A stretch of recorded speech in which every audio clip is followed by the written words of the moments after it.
श्री भगवान श्री कृष्ण कहते हैं, देवी, अब सब लोगों द्वारा सम्मानित 5वें अध्याय का महत्व संक्षेप से बतलाता हूँ। सावधान होकर सुनो।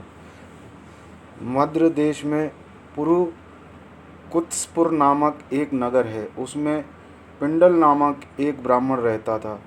वह वेद पाठी ब्राह्मणों के विख्यात वंश में, जो सर्वथा निष्कर्म था, उत्पन्न हुआ था, किंतु अपने कुल के लिए उचित वेद शास्त्रों के स्वाध्याय को छोड़कर ढोल आदि बजाते हुए उसने नाच गाने में मन लगाया। गीत, नृत्य और बाजा बजाने की कला में परिश्रम करके पिंडल ने बड़ी प्रसिद्धि प्राप्त कर ली और उसी से उसका राजभवन में भी प्रवेश हो गया। अब वह राजा के साथ रहने लगा और पराई स्त्रियों को बुला बुलाकर उनका उपभोग करने लगा। स्त्रियों के सिवा और कहीं उसका मन नहीं लगता था। धीरे धीरे अभिमान बढ़ जाने से उच्च खंड होकर वह एकांत में राजा से दूसरों के दोष बतलाने लगा। पिंडलक की एक स्त्री थी जिसका नाम था अरुणा। वह नीच कुल में उत्पन्न हुई थी और कामी पुरुषों के साथ विहार करने की इच्छा से सदा उन्हीं की खोज में घूमा करती थी। उसने पति को अपने मार्ग का कंटक समझकर एक दिन आधी रात में घर के भीतर ही उसका सिर काटकर मार डाला और उसकी लाश को जमीन में गाड़ दिया। इस प्रकार प्राणों से वियुक्त होने पर वह यमलोक में पहुंचा और भीषण नरक का उपभोग करके निर्जन वन में गिद्ध हुआ। अरुणा भी भगंदर रोग से अपने सुंदर शरीर को त्याग कर घोर नरक भोगने के पश्चात उसी वन में सुखी हुई। एक दिन वह दाना चुगने की इच्छा से इधर उधर फुदक रही थी। इतने में ही उस गिद्ध ने पूर्व जन्म के बैर का स्मरण करके उसे अपने तीखे नखूनों से फाड़ डाला।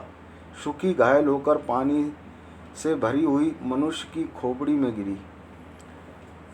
गिद्ध पुनः उसकी ओर झपटा। इतने में ही जाल फैलाने वाले बहेलिया ने उसे भी बाणों का शिकार बनाया।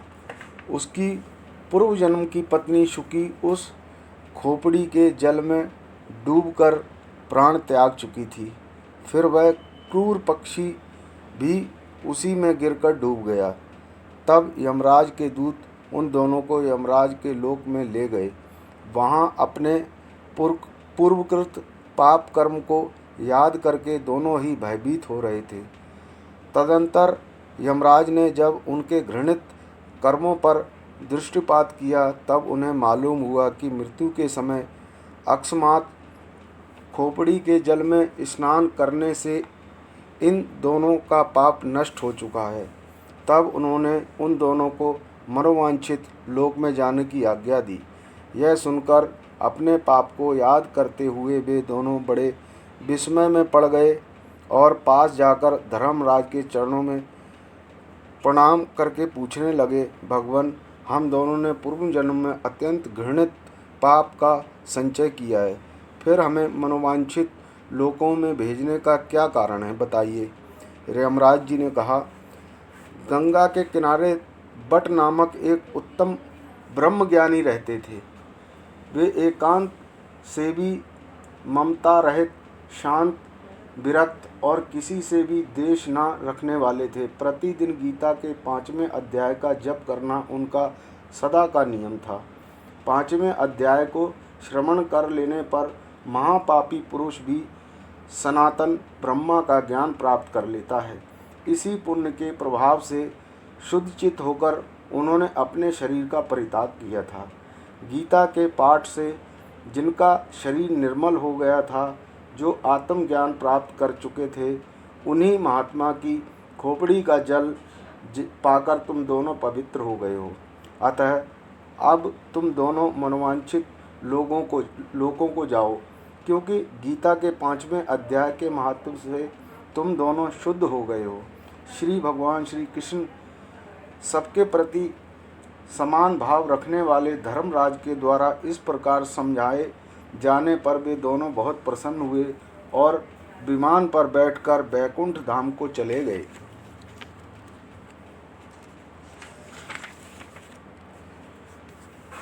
5 इसके उपरांत अर्जुन ने पूछा, हे कृष्ण, आप कर्म के सन्यासी की और फिर निष्काम कर्मयोगी की प्रशंसा करते हैं, इसलिए इन दोनों में एक जो निश्चय किया हुआ कल्याणकारक होवे उसको मेरे लिए कहिए।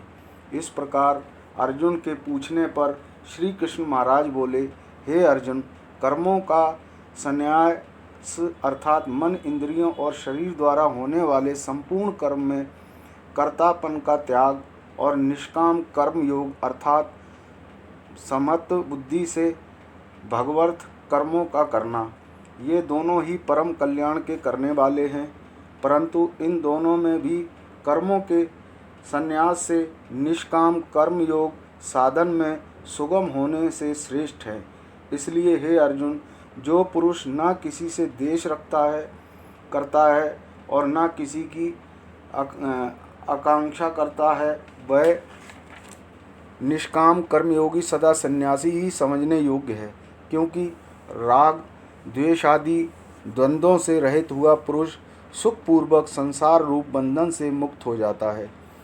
हे अर्जुन, ऊपर कहे हुए संन्यास और निष्काम कर्मयोग को मूर्ख लोग अलग अलग फल वाले कहते हैं, न कि पंडित जन, क्योंकि दोनों में से एक में भी अच्छे प्रकार स्थित हुआ पुरुष दोनों के फल रूप परमात्मा को प्राप्त होता है। ज्ञान योगियों द्वारा जो परम धाम प्राप्त किया जाता है, निष्काम कर्म योगियों द्वारा भी वह प्राप्त किया जाता है। इसलिए जो पुरुष ज्ञान योग और निष्काम कर्म योग को फल रूप से एक देखता है, वह ही यथार्थ देखता है। परंतु हे अर्जुन, निष्काम कर्म योग के बिना संन्यास अर्थात मन, इंद्रियों और शरीर द्वारा होने वाले संपूर्ण कर्मों में कर्तापन का त्याग प्राप्त होना कठिन है और भगवत्सल रूप को मनन करने वाला निष्काम कर्मयोगी परम ब्रह्मा परमात्मा को शीघ्र ही प्राप्त हो जाता है। वश में किया हुआ है शरीर जिसके ऐसा जितेंद्रिय और विशुद्ध अंतःकरण वाला एवं संपूर्ण प्राणियों के आत्म रूप परमात्मा में एक ही भाव हुआ निष्काम कर्मयोगी कर्म करता हुआ भी लियामान नहीं होता है। हे अर्जुन, तत्व को जानने वाला सांख्य योगी तो देखता हुआ, सुनता हुआ, स्पर्श करता हुआ, सूंघता हुआ, भोजन करता हुआ, गमन करता हुआ, सोता हुआ, श्वास लेता हुआ, बोलता हुआ, त्यागता हुआ, ग्रहण करता हुआ तथा आँख को खोलता और मीचता हुआ भी सब इंद्रियां अपने अपने अर्थ में बरत रही हैं। इस प्रकार समझता हुआ निसंदेह ऐसे माने कि मैं कुछ भी नहीं करता हूँ।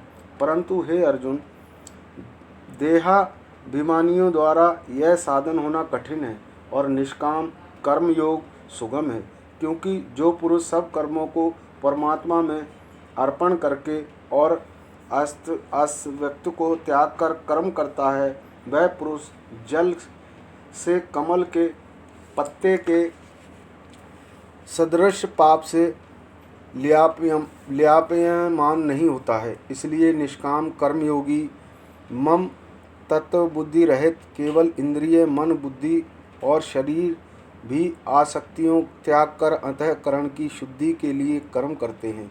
इसी से निष्काम कर्मयोगी कर्म के फल को परमेश्वर के अर्पण करके भगवत प्राप्ति रूप शांति को प्राप्त होता है और साकामी पुरुष फल में आसक्त हुआ कामना के द्वारा बांधता है। इसलिए निष्काम कर्मयोग उत्तम है।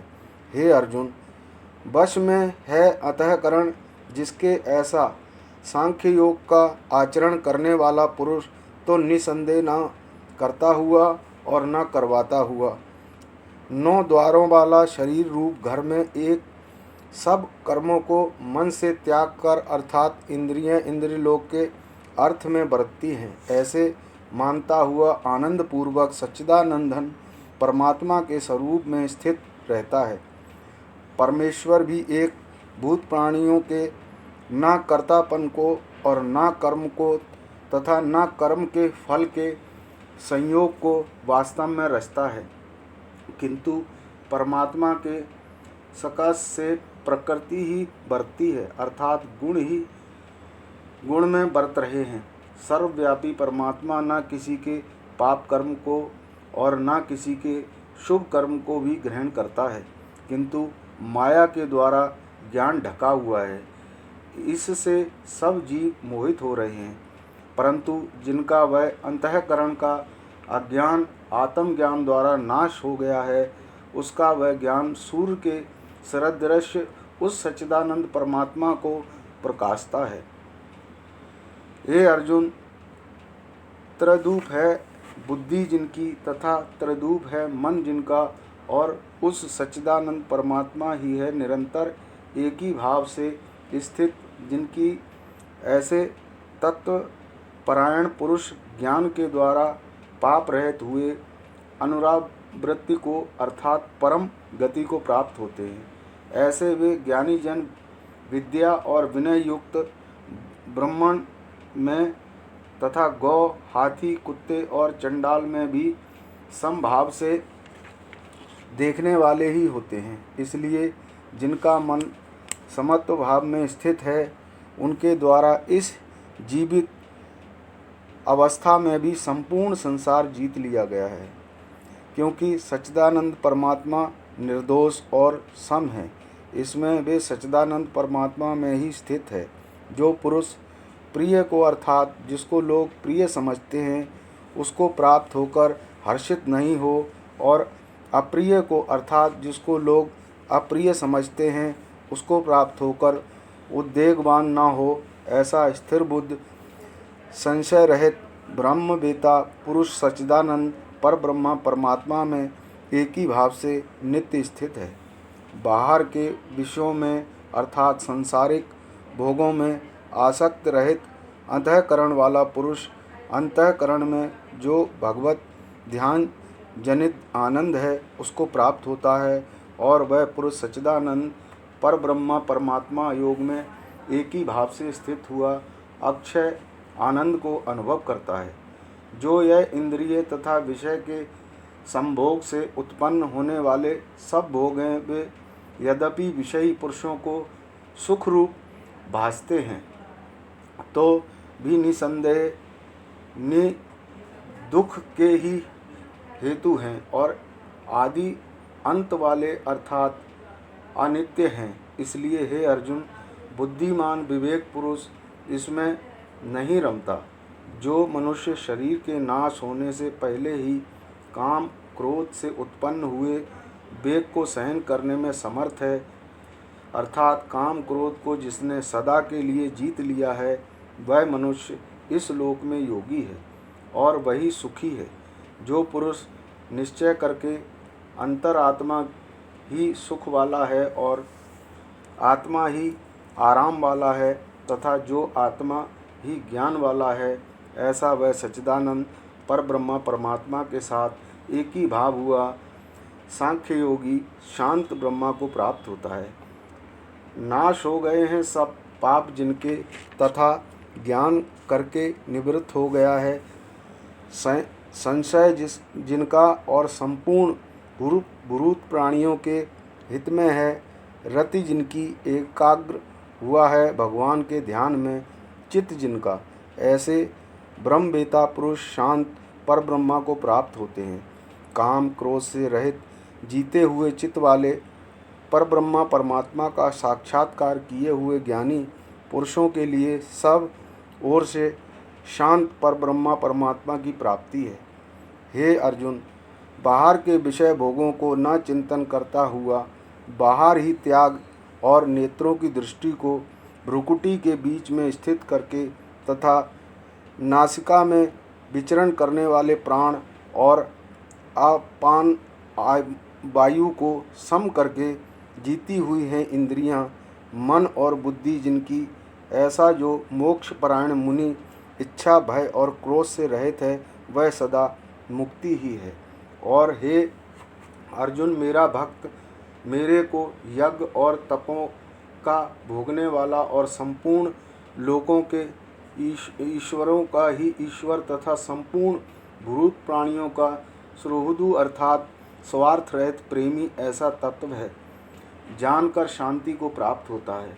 और सच्चिदानंद परिपूर्ण शांत ब्रह्मा के सिवा उनकी दृष्टि में और कुछ भी नहीं रहता, केवल वासुदेव ही वासुदेव रह जाता है। जय श्री कृष्णा, जय श्री कृष्णा।